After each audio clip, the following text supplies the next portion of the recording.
So this happened just like a few days ago, actually more than a few days ago, and I'm a little late to the party on it, but I still want to cover it because this might give us a little bit of an insight as to who might win some Oscars in the upcoming weeks.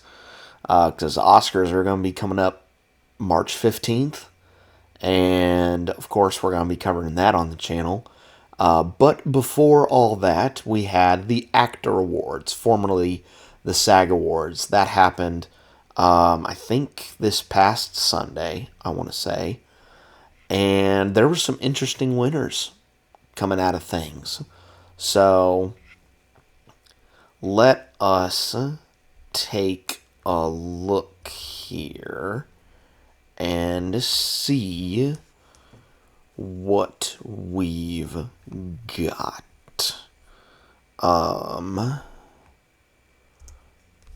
Just realized I closed out of the tab that had all of it. Here we go. Getting it all pulled up here. So, we are going to start things off with Cast Ensemble in a Motion Picture. Nominees being Frankenstein, Hamnet, Marty Supreme, One Battle After Another, and Sinners. And of course, if you want to go and look back at my predictions for the Actor Awards, you can go through the backlogs and check out that video.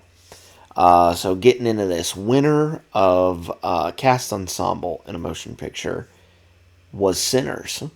Now, if I remember correctly, I think I might have had One Battle After Another. If not, then I probably would have picked Sinners.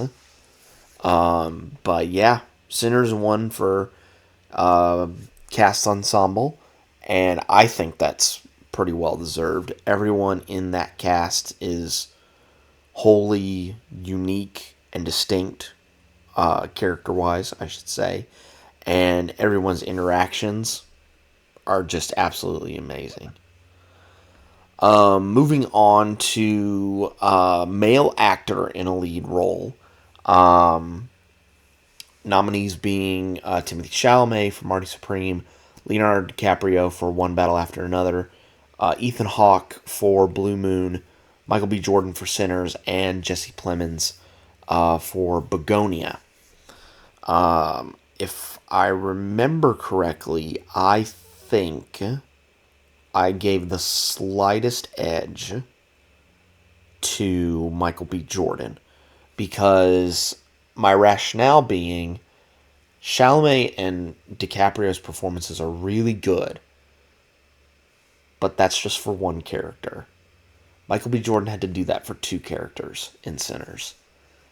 And the Screen Actors Guild agreed with my rationale. They didn't consult me, but the result was similar to what I predicted. Michael B. Jordan won the actor for Best Male Actor in a Lead Role. Now, do I think this makes the Oscar race even more interesting? Yeah, I do, because I think everyone has Chalamet or DiCaprio kind of penciled in. I'd have to look back at my Oscar predictions to see who I had picked. I think I might have picked Michael B. Jordan for the Oscar, maybe, off of the same rationale of like he did two performances in this one movie.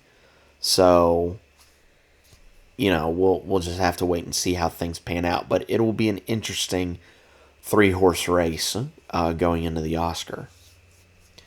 Moving on to female actor in a lead role, nominees being Jessie Buckley in Hamnet, Rose Byrne for If I Had Legs I'd Kick You, Kate Hudson for Song Sung Blue, Chase Infinity for One Battle After Another, and Emma Stone for Bugonia. There's really no surprise. I I picked Jessie Buckley to get it, and she did.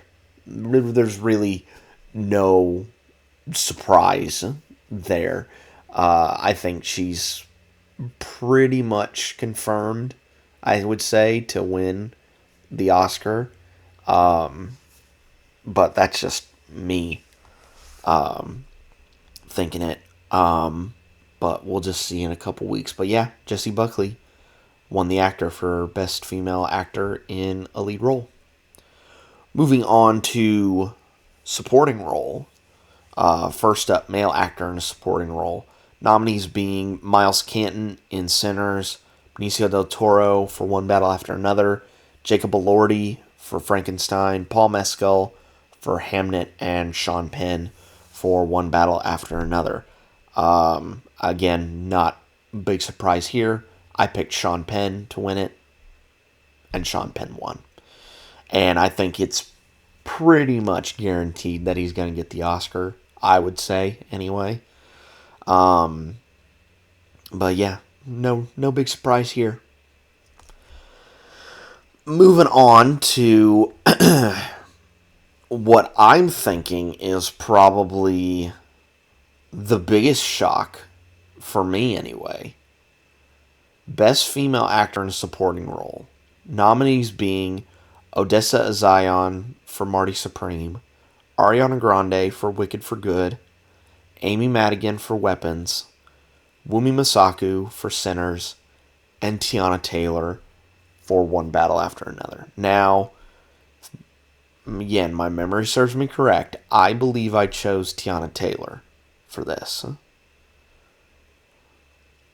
And I wouldn't have been mad if they had said Wumi Masaku for Sinners either.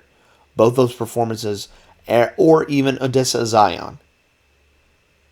Like, all three of those performances are absolutely amazing. As well as Ariana Grande's in Wicked for Good. Like, all four of those performances, like, all the performances in this rundown are good. Good, like, great. But there had to be a winner, and that winner was Amy Madigan for Weapons. That is absolutely crazy. Now, this, I think, shakes up the Oscar contention a little bit.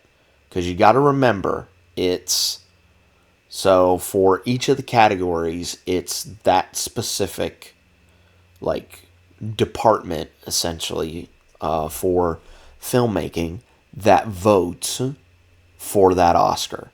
So editors vote for best editing, soundtrack, that's going to be voted on by composers, directing, that's going to be voted on by directors, screenwriting, both original and adapted, that's going to be voted on by screenwriters,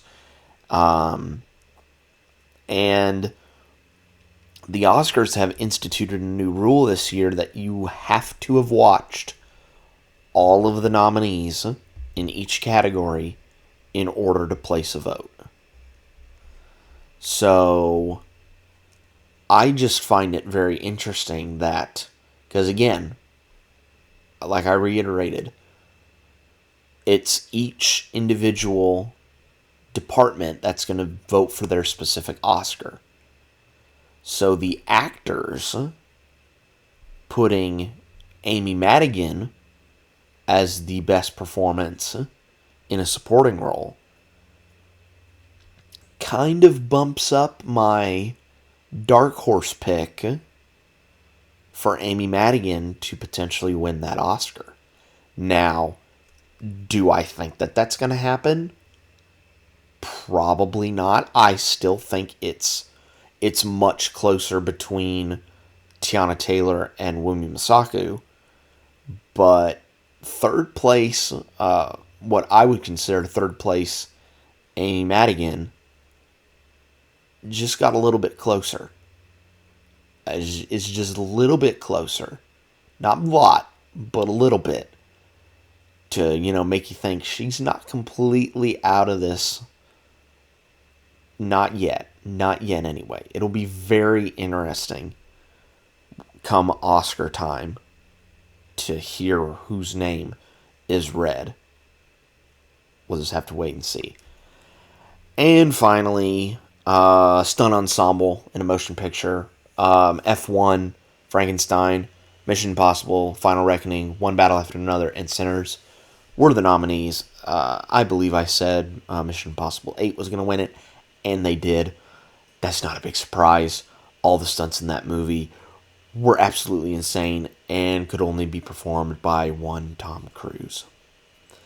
And that's pretty much it from the actor awards. They did do, of course, TV stuff. Pitt won for cast in a drama series. Studio won for cast in a comedy series. Noah Wiley won for best male actor in a drama. Kerry Russell won for The Diplomat, female actor in a drama. Seth Rogen won for male actor in a comedy series. The late Catherine O'Hara won posthumously for her role in The Studio. Owen Cooper won for Best Male Actor in a TV movie or limited series. And Michelle Williams won for Best Female Actor in a TV movie or limited series. And then Last of Us won for stunts in a TV series. So there you go. A little quick rundown of the rest of the winners from the actor awards. But yeah, there were a couple of shockers in there that I was not expecting at all.